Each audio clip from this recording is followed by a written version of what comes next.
Tonight it's sporting gold, 18-carat gold that's being sought, and the prospectors are from the Netherlands and from Spain. Kadang sejarah nggak dibangun oleh orang-orang yang paling kuat. Kalau lo cari contoh paling sempurna untuk kalimat itu, mungkin jawabannya adalah Spanyol. Morientes, Tor 1-0 für Spanien.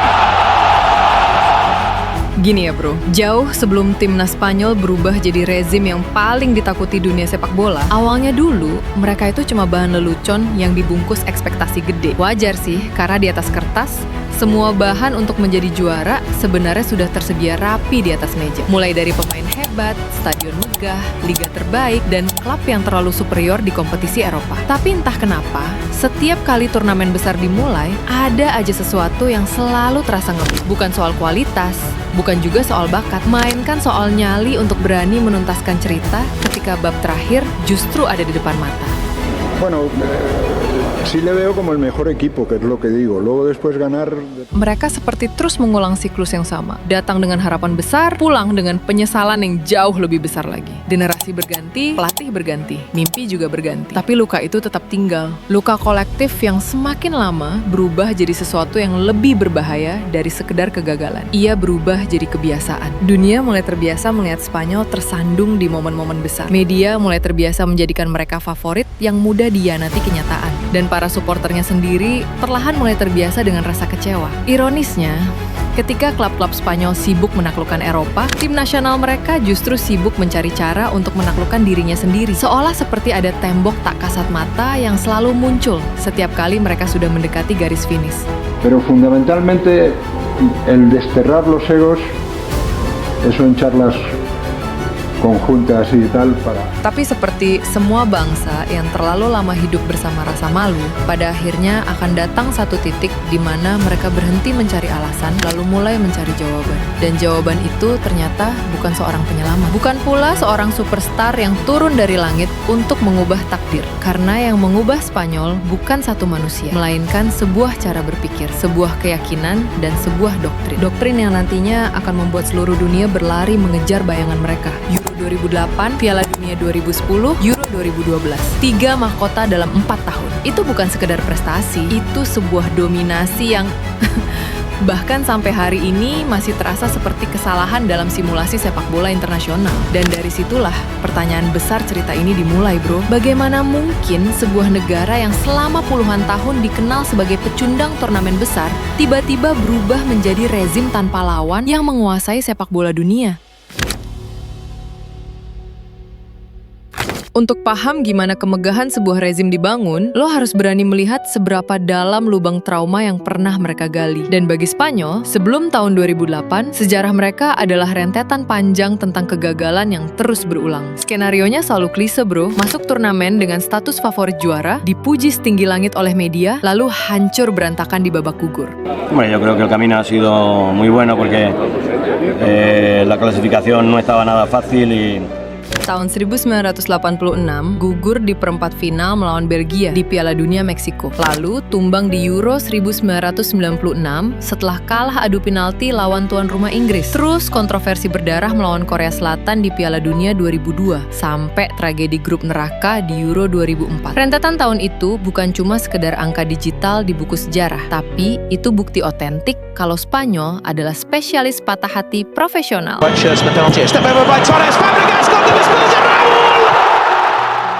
Dan kayak yang gue bilang di awal tadi, bro, mereka itu punya semua bahan untuk mendominasi, tapi mereka selalu gemetar di hadapan garis finish. Kita ambil contoh di Piala Dunia tahun 2002. Mungkin ini bisa dibilang salah satu luka yang paling sulit dilupakan. Karena ya, saat itu Spanyol sebenarnya sih terlihat cukup matang untuk jadi juara dunia. Tapi di perempat final mereka ketemu tuan rumah Korea Selatan. Gol dianulir, keputusan kontroversial bermunculan. Dan sekali lagi, perjalanan mereka berakhir di titik yang sama. Nah, yang paling berbahaya dari semua kegagalan itu bukanlah kekalahannya, tapi kebiasaan yang lahir setelahnya. Karena ketika sebuah bangsa terlalu sering gagal dengan cara yang sama, mereka mulai percaya bahwa kegagalan itu adalah bagian dari identitas mereka. Esperemos estar en Portugal todavía y que cuanto más tarde nos vengamos allí, mucho. Dulu, dari tahun ke tahun, setiap turnamen besar, Spanyol datang bukan dengan keyakinan untuk menang, tapi dengan ketakutan untuk mengulang luka lama. Sampai sini, gue jadi mikir, mungkin masalah terbesar Spanyol selama puluhan tahun itu sebenarnya bukan ada di papan taktik pelatih, bukan juga di kualitas operan pemainnya. Masalah mereka itu cuma di trauma kolektif yang terlalu lama diwariskan dari satu generasi ke generasi berikutnya. Mereka nggak kekurangan talenta, mereka cuma dikutuk oleh rasa takut mereka sendiri. Dari dulu, kita semua tahu, Spanyol bukan negara yang miskin bakat, mereka cuma kurang keberanian. Sampai ujungnya, takdirlah yang maksa mereka untuk melakukan sebuah pembersihan radikal. Memotong generasi lama, membuang ego masa lalu, dan memulai sebuah revolusi tanpa menggunakan sebutir peluru. Puyol nodding it down for Fernando Torres! Wow! Beautifully done! Puyol played his part, and Fernando Torres with an emphatic finish. It's 4-0! Setiap revolusi besar itu punya musuh. Kadang musuhnya sebuah kerajaan, kadang sebuah rezim, dan kadang ya musuh itu adalah kebiasaan lama yang sudah terlalu nyaman dipelihara. Bagi Spanyol, musuh terbesar mereka ternyata bukan Italia, bukan Jerman, bukan juga Brazil. Musuh terbesar mereka adalah bayangan masa lalu mereka sendiri. He aprendido muchas cosas de cómo give me the opportunity to reach many trophies. Dan arsitek yang berani menantang bayangan masa lalu itu adalah mendiang Luis Aragonés. Dia datang bukan untuk mengelus dada para pemain yang trauma, melainkan untuk menghancurkan kebiasaan buruk timnas Spanyol waktu itu. Aragonés menyadari satu hal yang luput dari pandangan publik selama puluhan tahun. Spanyol harus berhenti mencari pahlawan tunggal, dan untuk membuktikannya, dia mengambil keputusan yang paling radikal, paling dibenci, sekaligus paling berani dalam sejarah sepak bola modern. Yap, dia mencoret Raúl González dari skuad tim nasional. But it's October 2007. He's been bombarded with aggression about having dropped Raúl since the defeat at Windsor Park. Nah, Raúl saat itu bukan sekedar pemain biasa, bro. Dia adalah pangeran Madrid, ikon kultus, dan perwujudan dari ego sepak bola Spanyol itu sendiri. Mencoret Raúl berarti sama saja dengan menantang seluruh isi negara. Publik marah, media mengamuk, tapi Aragonés bergeming. Dia tahu, selama tim ini masih bergantung pada satu nama besar untuk menyelamatkan mereka, selama itu pula mereka nggak akan pernah membangun sebuah sistem sepak bola yang baik dan benar. Spanyol pun berhenti tuh mengejar tren dunia. Di era ketika negara-negara lain sibuk memuja pemain berfisik kekar, pelari cepat, dan mesin gol yang eksplosif, mereka menumpuk gelandang bertubuh kecil yang nggak punya kecepatan, tapi dibekali isi kepala yang sangat brilian. Dari Xavi Hernandez, Andrés Iniesta, Cesc Fabregas, dan David Silva. Di tangan mereka, sepak bola bukan lagi soal seberapa keras lo nendang bola, melainkan seberapa presisi lo mengatur ritme permainan. Here he is, first touch for Cesc Fabregas.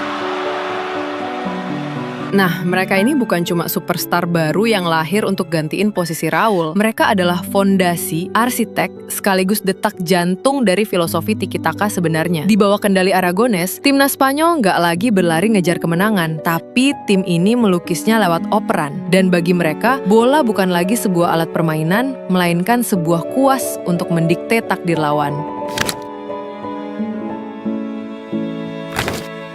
Ada satu alasan kenapa banyak orang berpikir bahwa revolusi Spanyol seharusnya gagal sejak awal. Karena di atas kertas, tim ini nggak pernah dirancang untuk hidup berdampingan. Skuad Spanyol era 2008 sampai 2012, menurut gue, adalah paradoks paling mustahil dalam sejarah sepak bola modern. Di level klub, mereka bukan cuma sekumpulan pemain Barcelona dan Real Madrid, tapi mereka adalah serdadu yang lahir dari dua kutub panas, dua kota, dua identitas, dua filosofi, dan dua kubu yang selama puluhan tahun banyak menghabiskan energi untuk saling benci.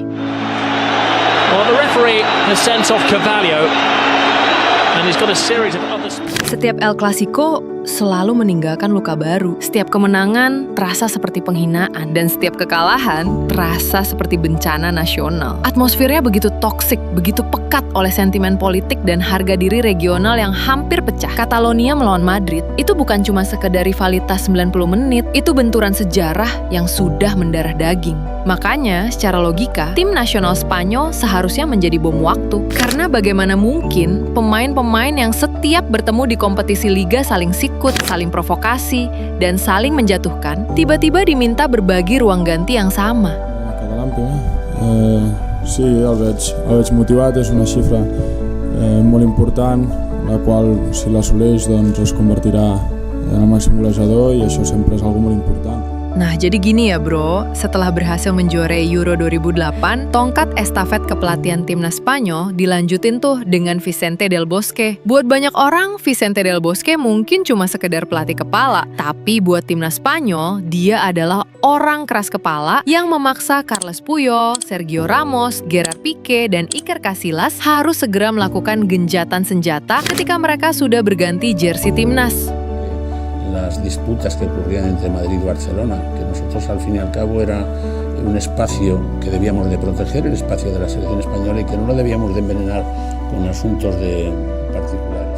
Buat Vicente Del Bosque, gak ada lagi Real Madrid, gak ada lagi Barcelona, karena bagi timnas, gak ada yang bisa berdiri sendiri. Semua harus saling ngerti, saling isi, saling percaya. Dan yang lebih gilanya lagi, mereka berhasil melakukannya. Dari Casillas ke Xavi, dari Ramos ke Iniesta, dari ego ke harmoni. Semuanya ngerti, untuk jadi tim juara, lo harus bisa nyatuin suara, bukan malah adu gengsi, apalagi saling benci.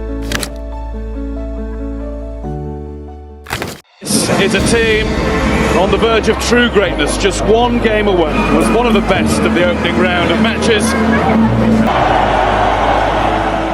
Ketika ruang ganti sudah selesai dengan egonya, saat mata dunia, sepak bola adalah permainan tentang mencetak gol. Tapi di mata rezim ini, sepak bola adalah matematika tentang ruang dan waktu. Almost returned, it is returned, and it didn't clear the crossbar by much. Xavi, Iniesta and co, well they're shooting on sight tonight. Yeah. Luas lapangan sepak bola itu selalu sama bro, 105 kali 68 meter. Tapi di tangan Spanyol, lapangan yang luas itu tiba-tiba terasa menyusut dan mengurung lawan mereka di dalam labirin yang gak ada jalan keluarnya. Banyak orang pikir tiki taka itu cuma sekedar operan pendek yang membosankan dari kaki ke kaki. Tapi jelas, itu salah besar. Karena operan pendek yang Spanyol mainkan itu sebenarnya adalah sebuah umpan beracun. Prinsip algoritmanya gini bro, satu orang membuka ruang, satu orang mengisi ruang, satu orang menarik perhatian lawan. Lalu bola berpindah sebelum lawan sempat memahami apa yang sedang terjadi. Semua berlangsung begitu cepat, begitu presisi, begitu terukur. Sampai lawan sering terlihat bukan sedang bermain sepak bola, melainkan sedang seperti mengejar sebuah bayangan. Dan disitulah kesalahan terbesar banyak orang ketika menilai Spanyol era itu. Padahal penguasaan bola hanyalah efek samping, karena kekuatan mereka sebenarnya adalah kontrol. Kontrol terhadap tempo, ruang, dan emosi pertandingan. Bahkan mereka juga mengontrol rasa putus asa lawan di lapangan. Karena semakin lama pertandingan berjalan, semakin sedikit kesempatan yang diberikan Spanyol untuk lawan bisa menghirup napas.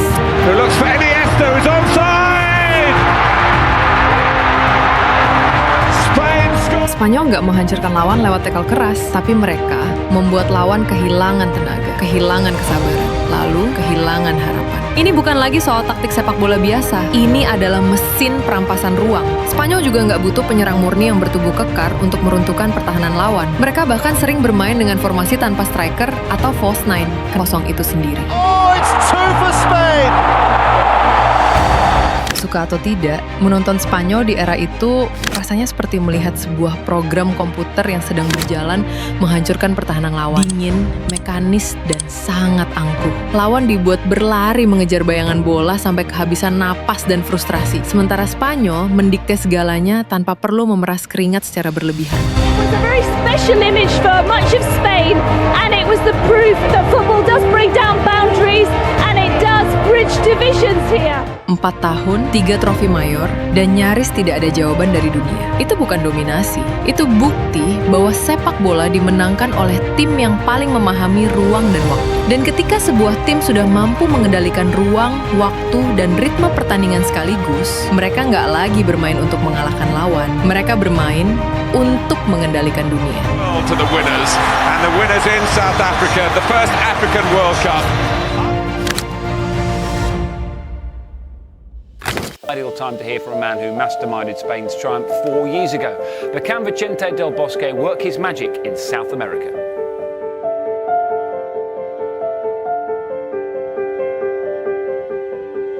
Tapi hukum alam sepak bola selalu adil. Gak ada imperium yang abadi. Gak ada rezim yang bisa berkuasa selamanya. Piala Dunia 2014, Spanyol datang membawa kenyataan yang gak pernah ingin didengar oleh siapapun. Kekuatan mereka mengalami crash. Dunia perlahan mulai menemukan penangkal dari algoritma tim ini, visi dan intensitas kontrol permainan mereka perlahan mulai memudar. Well, that's it. The defending champions are out. Tiki-taka, tada. Belanda, Chile, 2 pertandingan, 2 kekalahan, dan sang juara bertahan pulang lebih cepat bahkan sebelum fase gugur sempat dimulai. Dunia terkejut, media menyebutnya kehancuran. Sebagian menyebutnya akhir dari tiki-taka. Sebagian lagi menganggap Spanyol akhirnya mendapat balasan yang setimpal karena bertahun-tahun terlalu mendominasi sepak bola dunia. Tapi menurut gue semua orang salah melihat cerita ini. Karena yang membunuh Spanyol bukan Belanda, bukan juga Chile, dan bukan karena tiki-taka tiba-tiba menjadi buruk. Yang membunuh mereka adalah sesuatu yang nggak bisa dikalahkan oleh taktik sehebat apapun, yaitu waktu.